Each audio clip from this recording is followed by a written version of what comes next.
अब मैं ये बता दूं, ये जो छोटे छोटे जब राज्य बन गए तो एक दूसरा राज्य एक दूसरे पर हमला करता था। तो जो दूसरी पार्टी होती थी उसकी भी सेना थी और ये पार्टी की सेना थी, लेकिन दोनों ही जगह ब्राह्मण तो अपने पूजा पाठ से बाहर आता नहीं था। मात अगर आता था तो एक आध नेतृत्व करने के लिए आता था, एक दो नेतृत्व करने के लिए आ गए, ये हाल था। क्षत्रिय का भी सेम यही हाल था कि वो युद्ध में घोड़े पर पीछे रहते थे और आगे की जो पंक्ति होती है उसमें शूद्रों को रखा जाता था, यानी पैदल लड़ाइयों में शूद्र ही रहते थे। तो कहने का मतलब है कि जंग तो शूद्र जीतता था, मरता भी शूद्र ही था, लेकिन राजा कौन बनता था? क्षत्रिय बनता था।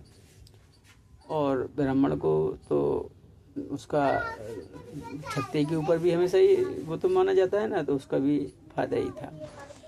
बाकी जो लोग बोलते हैं कि क्षत्रियों की संख्या कम क्यों है, कि वो क्षत्रिय सेना में लड़ाई में मारे गए, तो बिल्कुल झूठ है। अगर आप चाहो तो मैं आप कुछ किताबें खोल के देख लो, पता कर लो कि जो लड़ाइयाँ होती थी उनमें 80 से 90% मौतें सिर्फ शूद्रों की होती थी और 5% अगर बड़ी लड़ाई है तो ही ब्राह्मण आते थे, तो उसमें 5% ब्राह्मणों की मौत होती थी और 10% अपना ये क्षत्रिय की भी मौतें होती थी बड़ी लड़ाइयों में।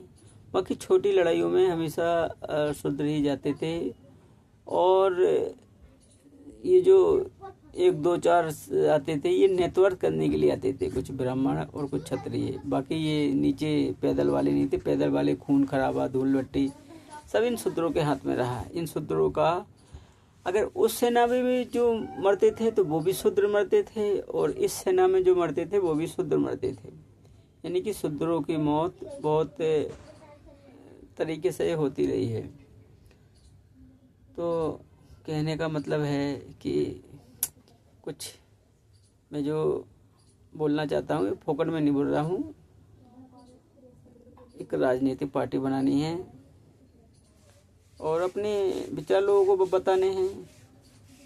ये तो मैं थोड़ा सा तैयारी कर रहा हूँ, बाकी आगे तो मुझे सिर्फ भ्रष्टाचार पे ही बोलना है।